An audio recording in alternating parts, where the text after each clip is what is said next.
Elle doit, dit son cahier des charges, pouvoir transporter un panier d'œufs à travers champs sans les casser.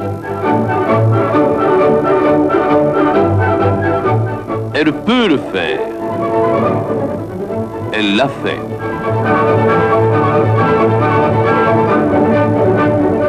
Partie comme elle va durer 50 ans et elle fera des petits. Qu'est-ce que vous croyez? Citroën sait ne pas mettre tous ses œufs dans le même panier.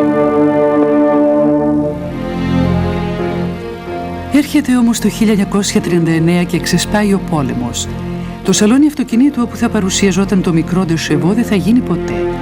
Για να μην πέσουν στα χέρια των Γερμανών, η Citroën αποφασίζει να καταστρέψει το σύνολο σχεδόν των ήδη κατασκευασμένων πρωτοτύπων που ήταν πάνω από 200. Μόνο 3 με 4 θα γλιτώσουν τελικά, κρυμμένα καλά μέσα σε μια σιταποθήκη κάπου στην ύπαιθρο της Νορμανδίας. Θα επιζήσουν από τον ανεμοστρόβιλο του πολέμου και εξακολουθούν ακόμα και σήμερα να τρέχουν στους δρόμους όπως τον παλιό καλό καιρό των δοκιμών μέσα από τους αγρούς. Τέλος του πολέμου. Το de Chevaux θα μπορέσει τελικά να κυκλοφορήσει παρά τη χαρά της ελευθερίας που όλος ο κόσμος ξαναβρήκε. Οι Γάλλοι θα ζήσουν κι άλλα χρόνια δύσκολα, σημαδεμένα από τη φτώχεια και τους περιορισμούς. Θα χρειαστεί όλη η επιμονή του Pierre Boulanger, ιδιοκτήτη της Citroën, για να κάνει τελικά την επίσημη εμφάνισή του το de Chevaux στο σαλόνι αυτοκινήτου του 1948 στο Παρίσι. C'est l'après-guerre, les limousines sont fastueuses, les capots interminables, de l'âge, de la haie, les capelines des femmes élégantes se pressent sur les champs de course.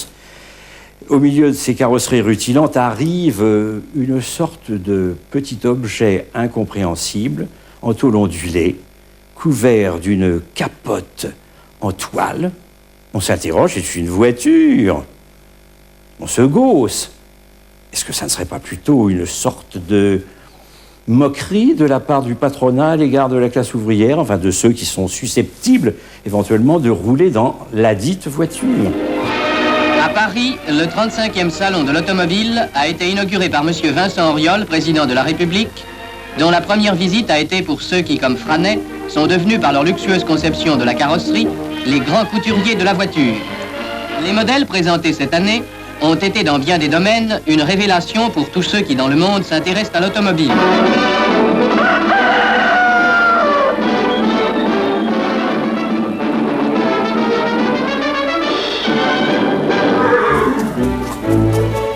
Στη Γαλλία της δεκαετίας του 50 όλοι θέλουν να έχουν ένα de Chevaux.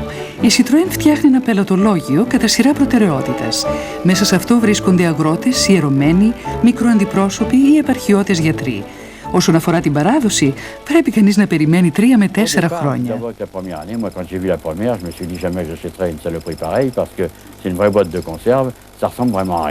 Et quand j'ai fait mon premier voyage d'Orléans à Paris en 1951, qu'un ami me propose de monter dans sa de chevaux, qui était la première importée dans le Loiret.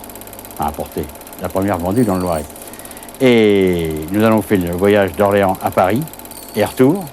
Et quand je suis revenu, c'était vraiment extraordinaire. Je l'ai acheté, j'ai commandé tout de suite cette voiture chez La Roche. Et on m'a dit, Monsieur Mallard, dans 3 ans, vous l'aurez peut-être. Alors, il fallait être courageux, quoi. Le dimanche, on partait le matin de bonne heure. Par exemple, on organisait un petit rallye, ce que j'appelle un rallye pâquerette, c'est-à-dire un rallye où la vitesse ne joue absolument pas, où il faut trouver différents objets dans la nature, où il faut décrire quelque chose, où il faut, il faut dessiner un plan, il faut, avec des jeux pendant le parcours, vous savez, ça nous occupait toute la matinée. Ensuite, on faisait un repas en commun.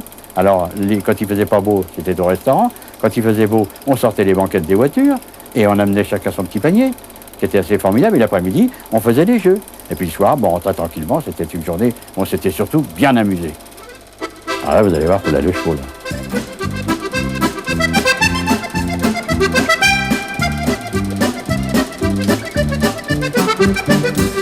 Il n'y avait pas de raison, vous avez d'être triste, hein. Si on sortait ensemble, c'était pour s'amuser, c'était pas pour s'embêter, hein. Ça, c'est très club, vous voyez, hein. La de chevaux, pour moi, c'était extraordinaire. Ça m'a permis, je vous dis, de créer ce club d'abord. Et comme je suis un garçon qui aime beaucoup créer un tas d'affaires, je suis très convivial et j'ai beaucoup aimé la création de ce de chevaux qui nous a permis de nous éclater pendant moi, pour ma part, une 30aine d'années. ce qui était assez formidable parce qu'on avait beaucoup d'activités tous les mois. Des rallyes, des réunions, projeter ses films. C'était très agréable et on se voyait souvent. On était vraiment une grande équipe de copains.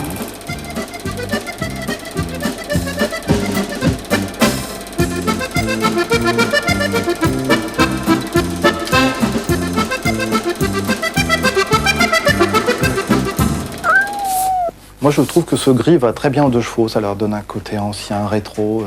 C'est superbe. Alors lui, il vit dans les deux chevaux. Sur les capotes, c'est son coin préféré. Il adore ça.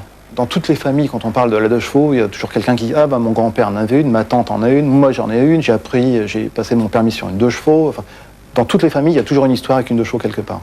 Je pense que c'est une voiture qui laisse des empreintes, qui laisse des souvenirs plus qu'une autre. Souvenirs d'enfance, souvenirs de jeunesse. Il m'arrive des fois de ramener des deux chevaux comme ça chez des personnes un peu plus âgées. Et je vous assure que les gens pleurent quand je pars avec. Hein. Les gens pleurent, mais vraiment des grosses larmes. Hein. Ça m'est arrivé encore il n'y a pas très longtemps. Vraiment une voiture attachante. Et, bon, je sais pas, ça fait partie de la vie des gens pratiquement. Ça fait partie de la famille. Voilà.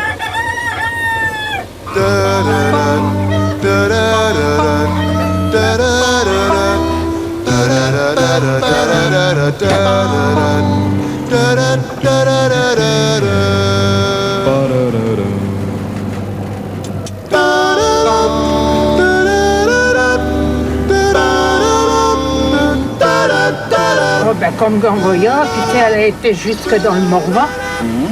Ça a été le plus grand voyage. Elle était dans le Morvan, elle a été à Tours, elle a été à Paris. Ah oui.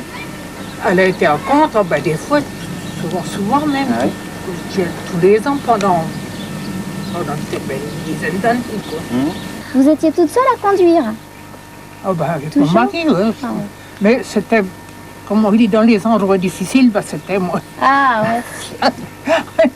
Il était pas brave. Mais à présent, tu sais, je voudrais pas y retourner à Paris. Oh. J'y avais été, puis je m'en suis tiré. Bah oui. Rien que maintenant pour aller à Orléans, c'est pas le tout d'y aller, mais... Faut se garer. C'est de se garer. Oh, j'y vais plus. C'est que je le fais. Tac, voilà l'engin. 34 ans, tout d'origine.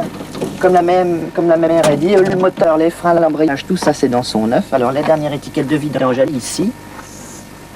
Et alors, on peut lire dessus, 29 avril 1980, et la voiture, elle avait 89 000.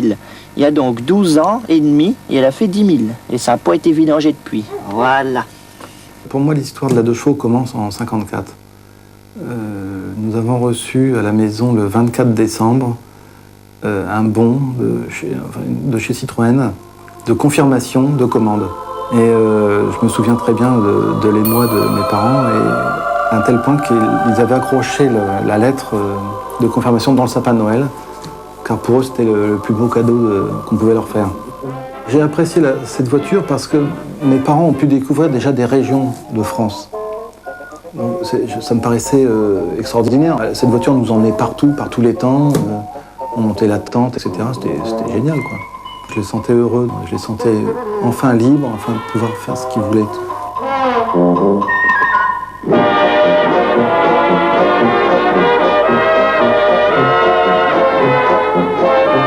L'engouement de la deux chevaux qu'a suscité la deux chevaux s'explique aussi par la période à laquelle elle est venue au monde. C'était l'après-guerre. Pendant la guerre, une grande partie de la jeunesse européenne s'était vue privée de la faculté de voyager. On était enfermés dans des frontières.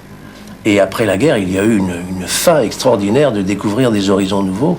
Et comme par hasard, la deux chevaux était là pour permettre à tous ces jeunes, à moindre frais, de voyager jusqu'au bout du monde, jusqu'au-delà de l'horizon, avec une petite voiture qui ne les laisserait jamais en panne, puisque la deux chevaux pouvait se réparer, ça s'est su très vite parmi les jeunes, avec du fil de fer. Certains l'ont fait d'ailleurs, réellement. Et c'est ainsi qu'on a vu naître des voyages, plus que des voyages, des raids invraisemblables. Cornet, par exemple, Jacques Cornet, un Lyonnais, l'un des premiers, a parcouru toutes les Amériques, de l'Alaska à la Terre de Feu, puis s'est pas arrêté là, il a pris le bateau jusqu'à Dakar, et il a fait Dakar-Paris avec la même voiture. Et il y en a eu d'autres, il y a eu Jacques Séguéla, etc. Donc la jeunesse a commencé à s'intéresser à partir de ce moment-là à la 2 chevaux, et elle est devenue, d'une façon indissociable, l'image même de la jeunesse et de la voiture qui permettait aux jeunes de découvrir d'autres horizons.